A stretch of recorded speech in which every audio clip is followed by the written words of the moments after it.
Астанада ауыл әйелдерінің форумы өтті. Шара кезінде Coca-Cola белестері байқауының жеңімпаздары анықталды.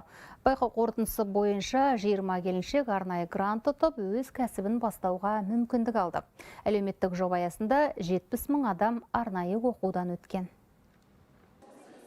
Кәдесей, сабын сауыттар мен әсем құмыралар, бұның бәрі қайта өңделген шыны және керамика өнімдері. Форумға қатысушы Людмила Евженкова бұйымдарын көрмеге арнайы Өскеменнен алып келген. $4000 көлеміндегі грант ұтып алған ол қолдау қаржы көмегімен кәсіп ашып, нәсібін ұлғайтуда. Наша технология – это холодная переработка, то есть это не переплавка.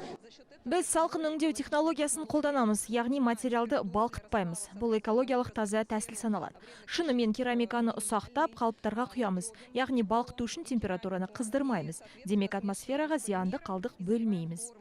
Биыл байқауға 500-ден астам әйел қатысты. Бәрі де бизнес-тим бағдарламасы аясында тегін оқытудан өткен. Обучаются различным предметам, таким как... Олар кәсіпкерлік, қаржы, есеп, маркетинг және әлеуметтік желідегі сатылым негіздерін үйренеді. Бәрі де бизнес жоспар құрып, табысты есептеуге, оны еселеуге қажет дағдылар.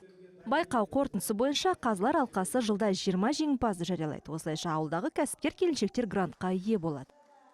По итогам обучения они должны были... Оқудан өткен соң қатысушылар бизнес процесін түзіп, жұмыс орындарын құрып, шығындарын есептеп, жобаның табыс әкелетініне көз жеткізуге тиіс. Айта кетейік, Coca-Cola белестері жобасы аясында бөлінетін грант сомасы $2000-нан $4000 дейін жетеді. Жоба іске қосылғалы 137 әйел өз ісін бастады. Бақтоптаева, Мейрам Жүнісов, Хабар 24.